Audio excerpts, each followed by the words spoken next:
our creation and even art is a reflection of how well we know ourselves.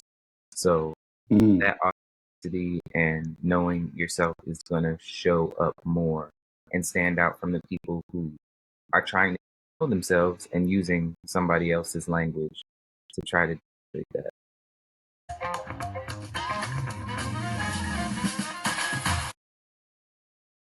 Welcome to another great episode of Dre and Smiley, The Inner Circle. Dre, you know what? You always tease me because I never met a stranger. And when I'm on the plane, I never meet strangers. When I'm walking down the street, when I'm walking anywhere, I don't meet strangers. And this Instagram and TikTok is creating a monster because I see people and I feel like I know them. And I don't, but I do. I feel like I do because their words resonate with me. Yeah. So I have Kyle, it was months ago, something of his popped up on my feed. And I'm like, wow, this dude is awesome. I started looking at his content, his photos, watching some of his podcasts, and I was like, I know this guy, but I've never seen him in my life. And it was just like, I sit out like I typically do. I put in my, hi, I'm Smiley. You want to be on my podcast? Right, And here right. we are. So let me introduce Kyle. It's a short introduction, but Kyle is a photographer, filmmaker, amateur philosopher working out of Los Angeles. And when he says amateur, I don't know. He has some deep words, so I wouldn't call him amateur. I call him a modern day philosopher. Kyle, please, if you can, just tell us, who is Kyle Meeks? I have to apologize for my alarm going off. I stay busy. If you know anything about me, it's I always have 1,000 irons in the fire, and the alarm will keep me accountable. Calendars and alarms I live by. But I don't know. I try to stay curious, and I've always been interested in the arts and creative things. Like my mom's an artist, and so she introduced me to like different mediums and stuff when I was younger. But follow my curiosities in whatever different forms they kind of flow. No, I like that. And when I saw your pictures, what I like about it is you have humans in the picture, being people, and then you have great sceneries and different color contrasts.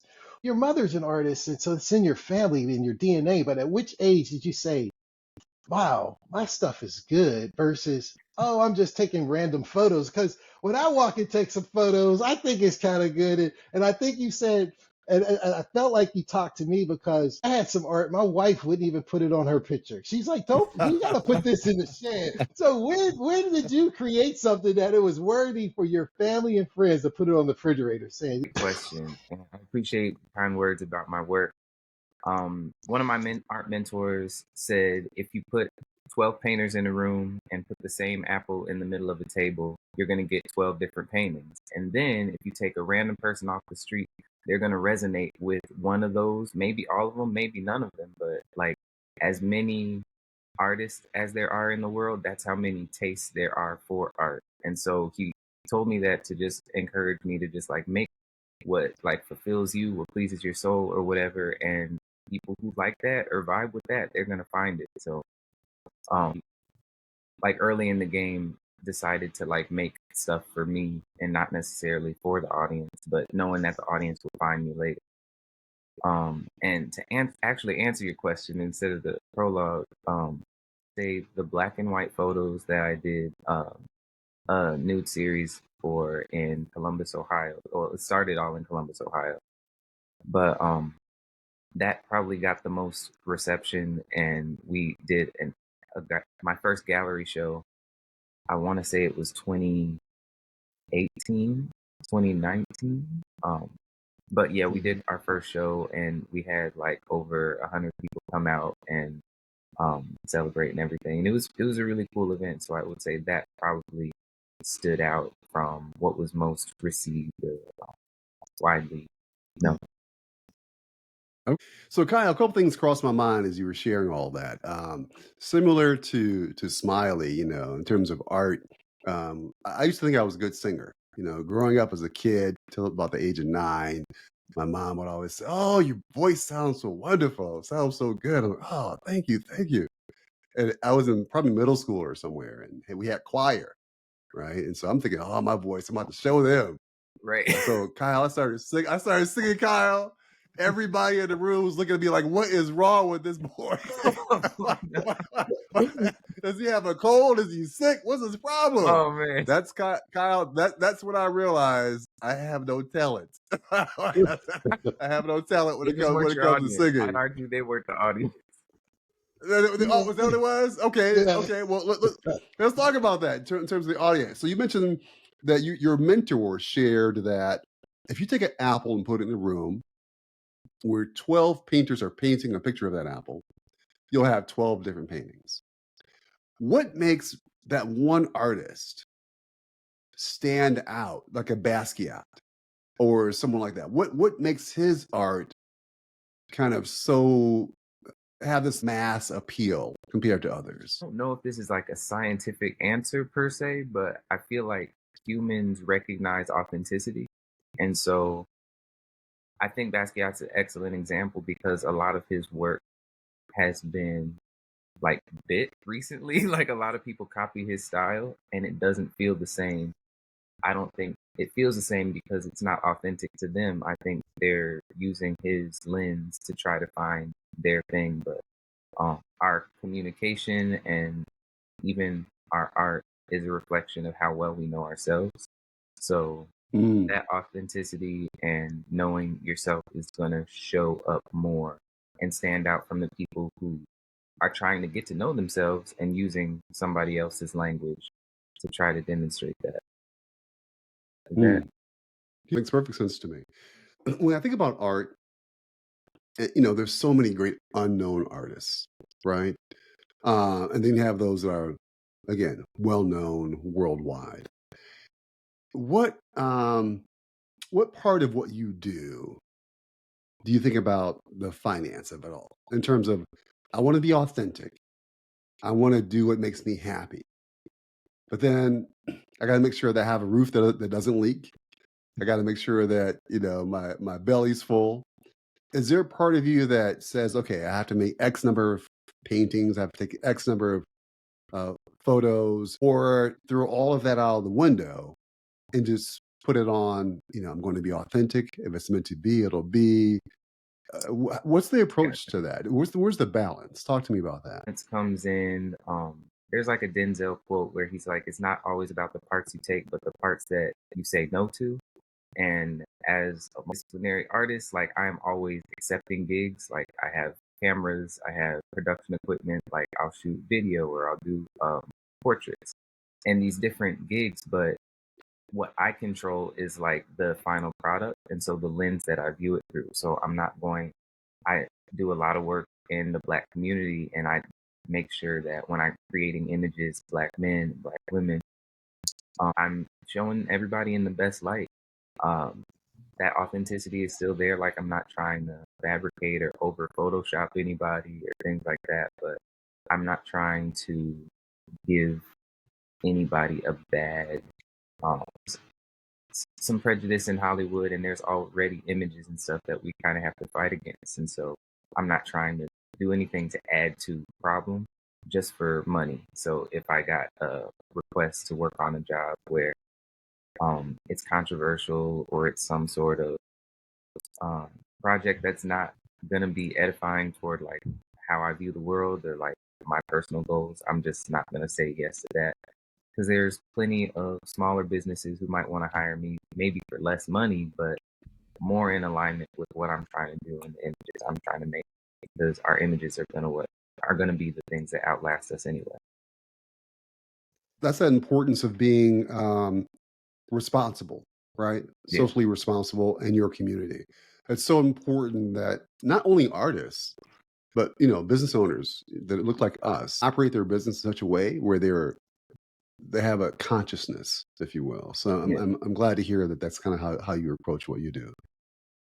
Yeah, I'm glad you said that because I want to touch on two topics that I found in my research of you, and I apologize for stalking you, but I love your in preparation for the podcast, but I loved your philosophy on risk. There was something I read in an article you did, and you expressed how you take a risk because you grow and success is built on the steps of failure or something. Do you remember that conversation you had with that article writer? where you're just finding your I philosophy on risk? vaguely remember it. I don't know if my philosophy is the same on it. I'd imagine it'd be similar though, so I can just kind of riff. It's not a direct quote, Yeah, please but riff on risk. take risk. You can either fail, which is a lesson, and it doesn't last as failure, or you win, which is accomplishment. But I feel like either lesson or accomplishment as long as something comes after that, because if you stop, that's the real failure. If you do something after that, you carry that accomplishment into momentum, and that's growth. Or if you do something after the lesson and incorporate the lesson, that's like wisdom, that's growth. And so, as long as you're looking at it as a moving, living, looking at your career, that is, or relationship or whatever it is, as a moving thing versus it stopping, I think stagnancy is what the real failure is. So, yeah, just keep going. And that's exactly what you said in the article. So your riff, that's the authentic part about it. It's Okay, so cool. cool because I was like, no, Mhm. that's exactly what you said in the article. I should have checked the date. I'm sorry because there's so much That's fun. content on No, the you're good. internet. You're good. But I just thought it was so cool. And I was like, man, I like his philosophy on risk. But then another one I want to come back to, because you said you're a multi-dimensional artist. And I found Disclaimer. something, and this is the title I found, Frank the Racist Ghost. Can you tell us about that project, or is it still in development? Because I was like, I love the title. I can't wait to see it on Netflix or AMC or wherever Right. it is. Or is it a short, or is it a YouTube video? Is it an So Instagram movie? What is it? the script is for a short film. Um, it started maybe 2022. I had the idea, and as the longer time went, ideas started to add to the script, and it became something more. We still plan on filming it this October, and so it hasn't been filmed yet, but the script is written. And the concept was a Black woman moves into her ideal home. She's a writer, the first homeowner for some generations in her family. And so this is a big deal. She loves the space, the view, and everything's perfect. And so as she's like wrapping up and her family's leaving from unpacking things, she starts to notice things go wrong in the house. And eventually she realizes she's being haunted. And then those signs of haunting start to turn from weird to racial. And she's like, is this ghost racist? Some of the comedy and irony and satire come in, and we use it as a vehicle to talk about how a lot of these issues should be dead. A lot of these mentalities should be dead and gone, and there's no reason for them to still be around haunting. Um, but they still persist. And so I'm not gonna ruin the ending or anything, but the point of it is to exorcise these demons out of the media, to get rid of them in a way that people would find interesting and funny, but still in a way where it's thought provoking. So imagine you met Andre from the Dre and Smiley, and budget was no limit. He just had 50 million to fund your short movie. Who would be your actor? Who would be the actresses? Would it be? I'm dating myself. Would it be Halle Berry? Would be the person that moves into the house? Or would it be Rihanna? Who would you have as your cast, and where would you shoot it Man, if money was no object and money you could was just no have object. Dre's 100 million? Um, immediately comes to mind Regina King as our main character. Mhm. Because she's obviously very talented in drama, but she's got a great sense of humor too. She did the voiceover for the Boondock series for both the main characters, the Mm. boys. So I feel like her sense of humor on this topic and like knowing the tone and balance would be really good. Our ghosts, I need an older, cantankerous white dude. Let me go through the Rolodex real Al quick. Bundy? Right. Oh, what if I don't know. Clint Eastwood is probably too old now, but maybe Yeah. 10 years ago around Gran Torino, I think he probably could have been a um, Get off strong my lawn. right. Yeah. Bring some of that energy. Because at the end, I still want to humanize Frank in a way where he's not necessarily a caricature of racism, but I grew up partly in Ohio. And a lot of those people are related to real people who just haven't had enough interactions, who are ignorant in the way that they just don't know. But then there are people who are ignorant because they're actively ignoring. And so I wanted to use this character as like, no, you can't just ignore this forever. Like it's 2024. Meet yourself. Like see a mirror. Yeah. Yeah, yeah. So I know that you're a writer, a director, and an artist. When you wake up each morning, which one of those hats do you naturally just put on and lead with? Great question. You guys do this podcast thing for real? Oh, we for Good real, help for you. real. Yeah. We Yeah. for That's real, just for as you. real. A writer is every day because probably 4 years ago when I first moved to Los Angeles, and it just really helps me sort my ideas, sort my how I process things. Like when you first move to a new city and you don't know a whole bunch of people, like a lot of life is going to happen to you at once, and so like it's just helped me sort my life and sort relationships and understandings of different things on a personal level. So I like the or the collage or the other outward artistic stuff for myself, but I always write for myself in a journal, and then writing just keeps that skill up. So when I apply it to a script or apply it to um, anything else, I just have more interesting words at the top of my head. I don't have to search as long. Uh, so that's just been a good practice. What was the moment when you realized, hey, I'm pretty good at this as a writer? You know, some people it's they get showcased on some show or somebody that they respect and admire tell them, oh, this is some good work. What Yeah, was that moment for you where you realized I'm pretty good at writing? I was blessed with the opportunity to go to some private schools with really good teachers who invested in their kids. And shout out to Mrs. Uglin, Mrs. Gairbrandt, all those English teachers who would give me or submit my work without me even knowing. And I got a couple, like back in high school, got a couple writing awards. And I more focused in math and science when I was in high school, so I didn't even know that this was a skill.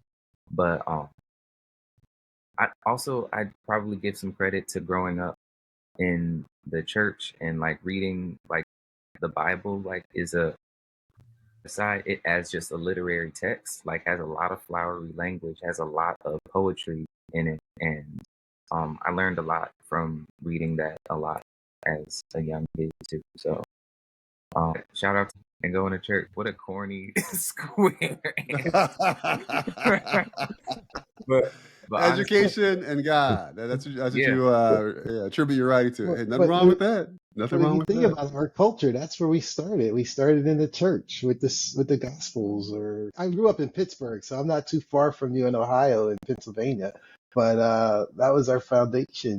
And not to be repetitive, but I'm gonna circle back. The first time I said Dre was funding 100 million for your short film, but as a writer, if you had an unlimited budget, what would be that 2 hour movie, or would it be a series? And you mentioned Denzel. Who would be the top three representatives you would just love to work with? Regina, Denzel, whomever, for whatever that master project is that's going to be your Mm, James Cameron Titanic or yeah. Avatar or whatever it is. So in all my projects, I try to address Black masculinity, and in small ways or bigger ways. The first project with Frank the Racist Ghost, the first comedy, um, that one had a main character as a Black woman, just because so many have supported my career thus far, and I wanted to give them like a thank you and representation before I just did everything with Black men.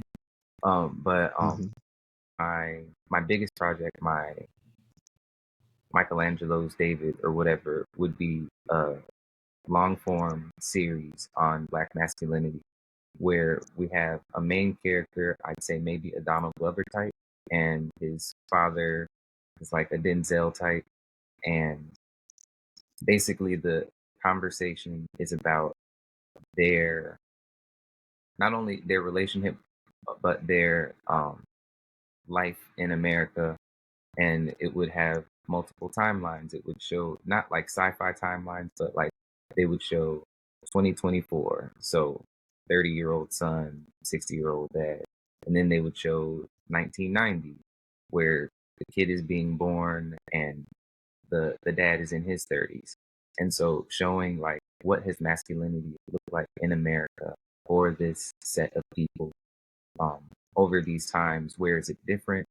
Where can we learn from each other as different generations? And I want that series to just kind of bridge that gap, because isolation affects everybody right now. But I feel like for multiple generations, Black men have kind of been isolated from each other, and our methods and modalities of bonding have been restricted to um but I feel like the genres of music are so contained, like so limited. I feel like a lot of our ways of expression and a lot of our methods of connection have been limited, leaving a lot of us not being able to be our full selves with each other. So that's a dream that I have for us. And yeah. No, that's awesome. You know, because Yeah. when you were talking about it, I'm almost 60, and when you were going back in the timeline, I was just trying to think what I was thinking about like 30 years ago in my perspective now. And what I find that's so amazing with social media and everything is I see the convergence of the Black masculinity in America getting combined with Africa and representatives from all over the diaspora. Because now I've just been fascinated with this young president that's 35 years old out of Burkina Faso called Ibrahim Traore. And this guy is like a soldier. He's just like he's running the whole country, and his ideas is just changing the whole continent. And I watch him like every Friday, every night I come in, I turn on the YouTube to see what he's done, and he's just like so I see the African perspective of masculinity coming into our living rooms via YouTube, via social media. So it's such Yeah. a that series would last for like 40 years. series that No, yeah, so hopefully. so no, that's cool. I'm gonna switch gears a little bit into your philosophy because I love what you were doing with the and I'll pull up the quote. It says either you read it, it wasn't in the Four Agreements because I read that one and you were talking about that, which was cool. But I was thinking about you said control the controllable. And I was like, Yeah, that's such a t-shirt. Control the controllable. And therefore, you were saying that you don't worry about stuff that you can't control. You only control your controllables. So either a professor told you that or someone told you that. And yeah. is that the foundation of your philosophy, or can we talk about your philosophy aspects because you're a modern day philosopher? Okay, cool. Definitely shout out to Mr. Elwood for that. He was a military man turned history teacher with an artistic like bent. And so he actually took um one of my history classes to Italy to see like Renaissance paintings and Mhm. statues and stuff like that. But he was a very regimented guy. Like if people study hall or any other class or whatever, they knew when they were about to go to Mr. Elwood's class, he didn't mess around. So like I gotta straighten up or whatever. So I was just like, how does this man get this respect? So I would stay after class and be like, this who are you? Talk to me. Like and that was one of the things he left with me is control the controllables, because everything outside of that is obviously uncontrollable, but like the stress that would wear on you, or the, real quick, an aside, as I've lived in California and like gotten my eyes broadened to like more different spiritual things, like personally, I'm still Team Jesus. Like I have a Christian background and all that, but I've learned a lot of different just worldviews. And oh man, I'm kind of derailed. Where was I going with that? Well, those energy flows. I've heard that from some of my woo-woo friends, and I really think that that's real. I don't know necessarily know concretely what energy is, but like we recognize it abstractly. And I feel like when we are worrying about something, we're giving energy and attention to that thing.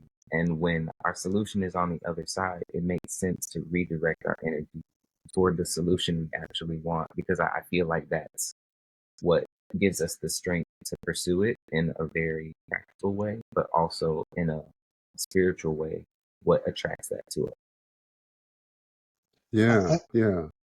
No, I'm sorry. One follow up. I love that because my job, I'm in software, and my friends are like, "How are you today?" I was like, "Today's a good day." He's like, "Every day you say is a good day." I was like, "It's a choice. Even if it's a bad day, I'm telling myself it's a good day because Right. maybe this first hour wasn't good, but the rest of the day is gonna get better." So I just like every day's a good day. I always try to beat it down. Well, your car just got a Yeah. flat.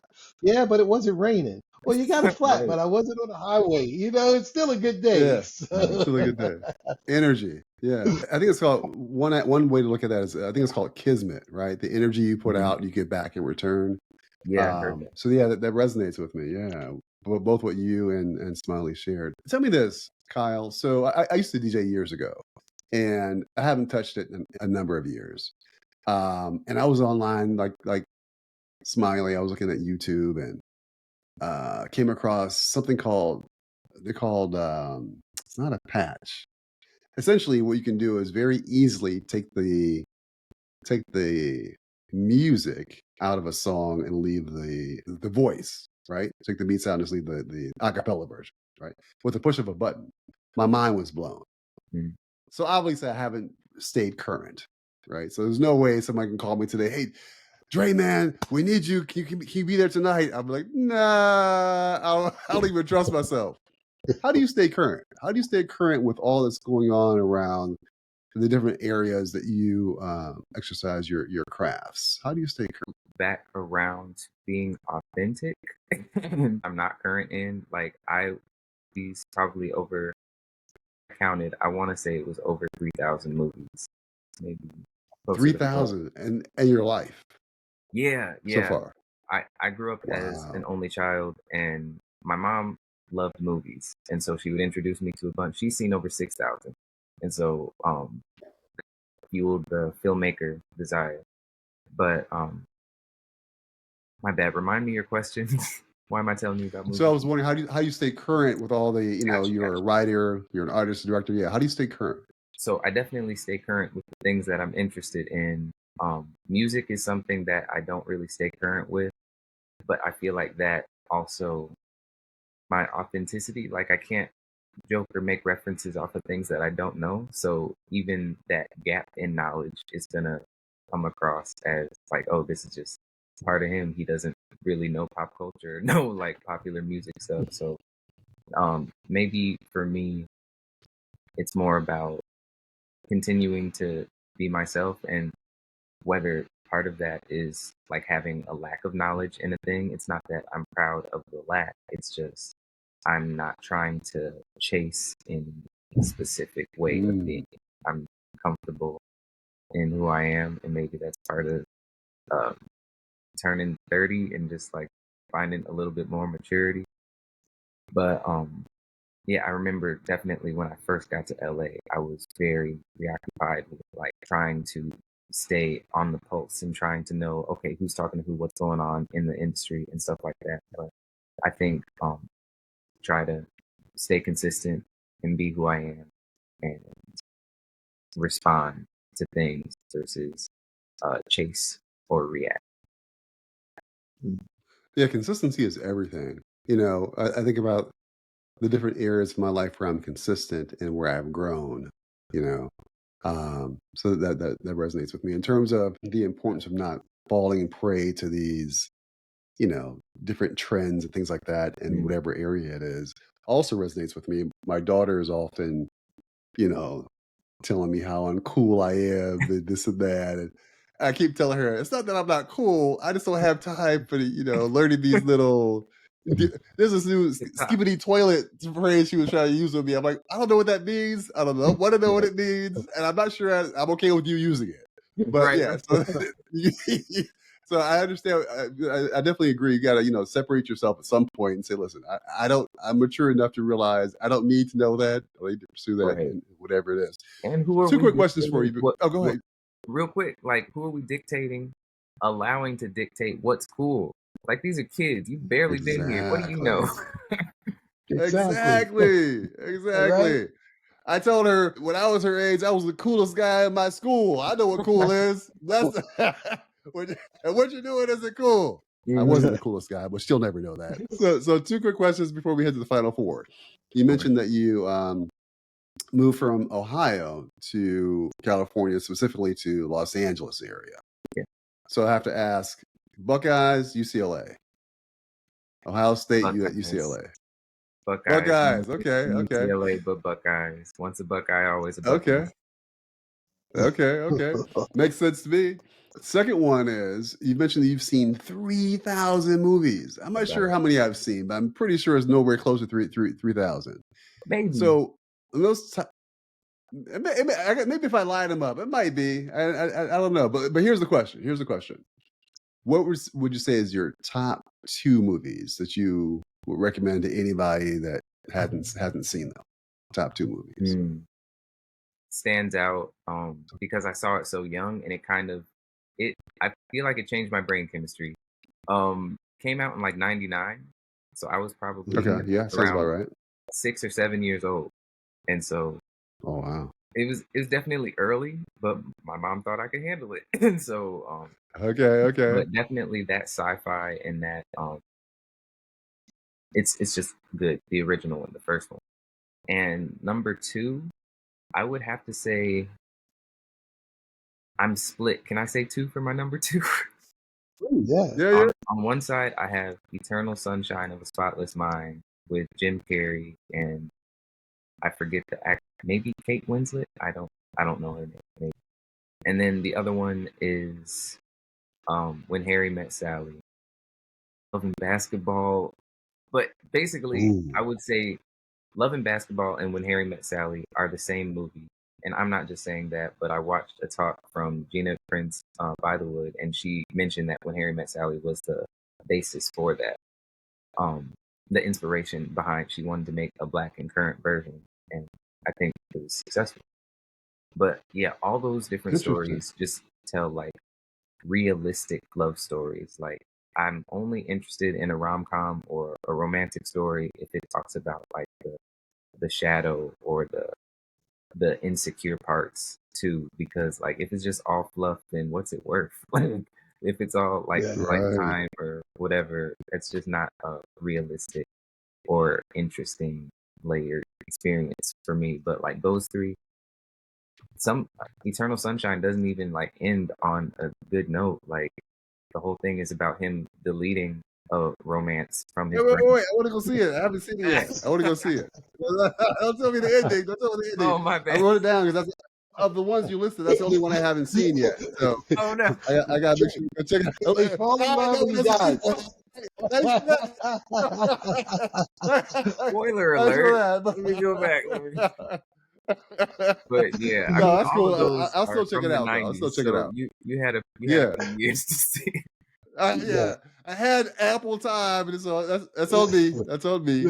But I'll be sure to check those out. Yeah. Like Kyle, before we move into the final 4, were there any questions we should have asked you, or you thought we should have asked, or anything you just want to say before we move into the final 4? If my website is linked to this somewhere, will it be? It will be. Yep. Okay. Yep. Awesome. There will be, if you go to my site, there will be a tab that says Differ, or maybe Differ Entertainment. And that is my passion project right now. It's important that you click that link, see what we're doing. I'll talk more about it later, but check that out. That's going to be really. Give me a quick summary of it. Tell me why is that your passion project? Tell me about it. What do you want to share about that? It's going to be the new jumping off for more of content like Frank the Racist Ghost and an astrology rom-com that's written based off of Love and Basketball and When Harry Met Sally, like that. And all of these are coming from the perspective as I see it and as my collaborators see it, and trying to bring an authentic voice that's not really present in Hollywood right now and in commercial entertainment. And so we wanted to create something different, and we differ, we don't beg. That's like the slogan, but Differ Entertainment is the name of the platform. Love it, love it. And tell me this, for those that want to check out your artwork, Smiley and I both saw it, and that's amazing, mind blowing. Where's the best way to see it online? What's your handles? On Instagram and most other platforms, I'm Kyle A. Meeks. So A is for Alexander. Got my full government out there on the internet. Got nothing to All hide. right, all right, cool. All right, well, make sure and link to those as well in the show notes. So, Smiley. All right, so one last one. I just Oh, my bad, my bad, my no, no, bad. no. This is the A little final four. This premature. is the final four. This is the final Okay, four. okay, I Go for wasn't it. sure. Let's do it. All right. All All right, right. Cal. These are questions we ask all of our guests, and this is something that's not. It's just a little different. But what is that one thing that never fails to make you laugh? I mean, you just busting out tears. You got your side holding because whenever you see it or you hear it or somebody says it, it just makes you laugh, and you just can't stop yourself. I'll say stand-up comedy clips on Instagram, like they know my algorithm. Like the algorithm knows my sense of humor. And so like the jokes it Yeah. suggests me are always on point, and I really appreciate that. Thank you, NSA or Meta, whoever listening to this right now. But like The deep algorithm, state. excellent. Also, All Okay. right. very specifically, Reg Thomas. He's a comedian.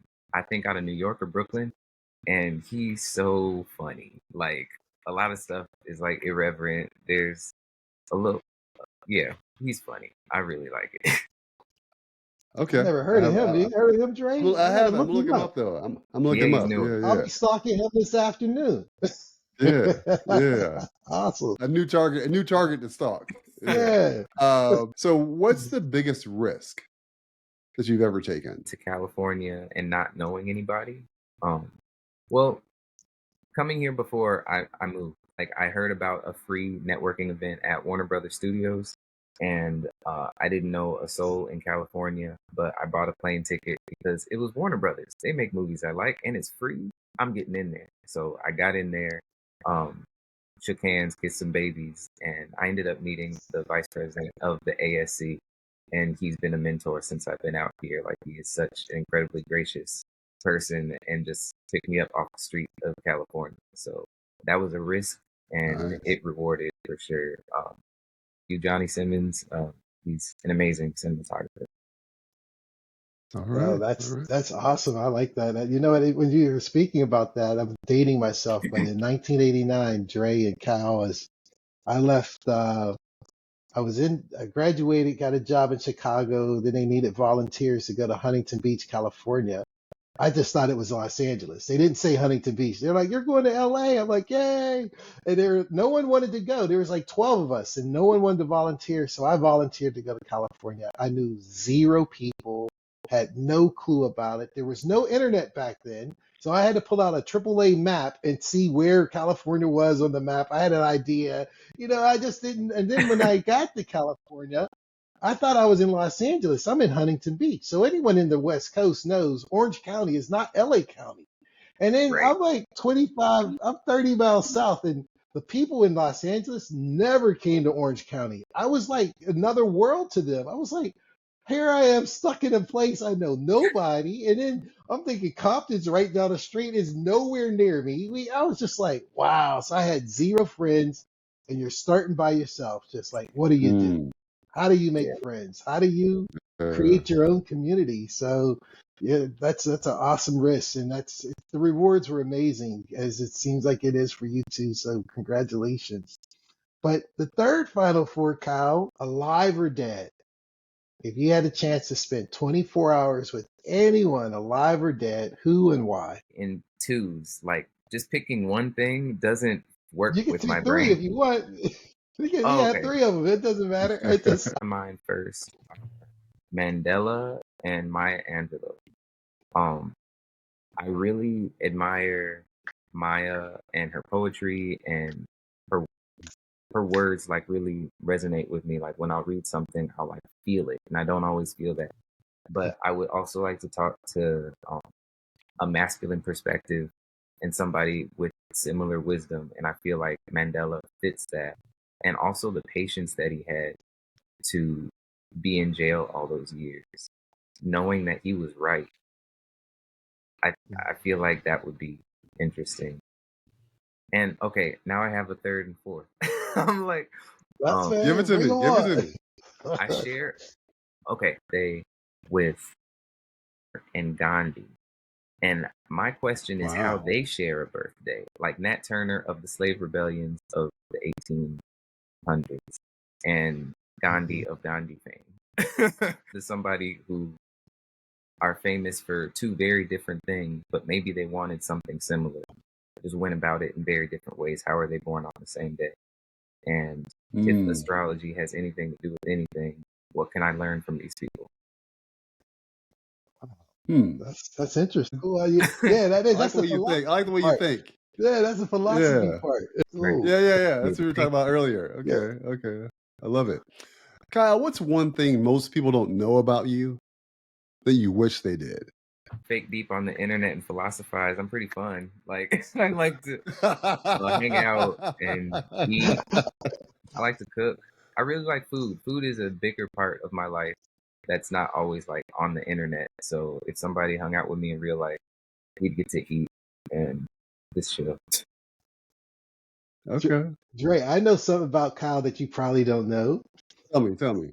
Kyle can solve a Rubik's Cube in 2 minutes and 45 seconds. And I think that was Whoa. and that wasn't his record. So he said he could do it faster. And when I saw him, Boom. he just like he did it in 2 minutes and 45 seconds. So what is your record for solving the Rubik's Cube? Because he's like, this isn't my best time. I think that's what you said. Yeah, I was impaired that day, grown folk stuff, but fastest was 2 minutes. It was like 1 minute 59 Wow. seconds.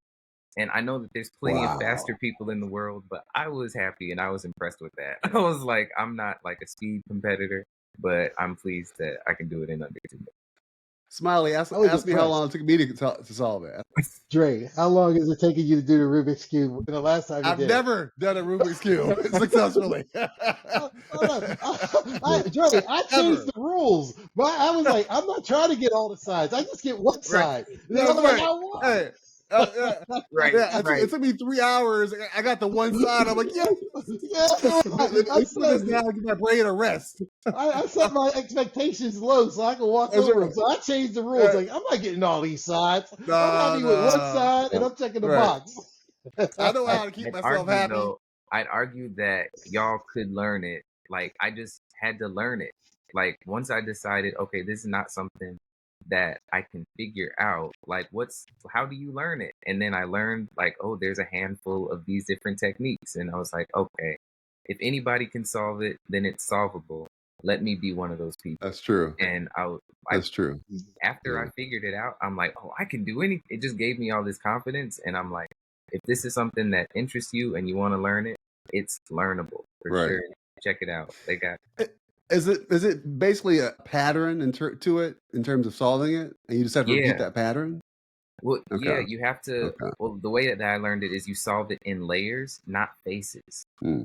So, like the Gotcha. cube is 3 layers stacked on top of each other, sides that you have to get. And so I learned about the structure of it different. I found out, oh, the centers, they don't move. All the sides move around the centers of each face. So that's like one less controllable that I don't have to worry about. You know what I mean? So like there's different Right, rules right. and stuff that you learn and it all kind of lines up. And so then you're just taking it layer at a time. And yeah. Just changing your perspective, right? In terms of looking at it as Dre, how do I the cool- solve each side? Yeah. The cool part about Kyle's video or TikTok, there's a lady in the background reading the rules of how you figure it out.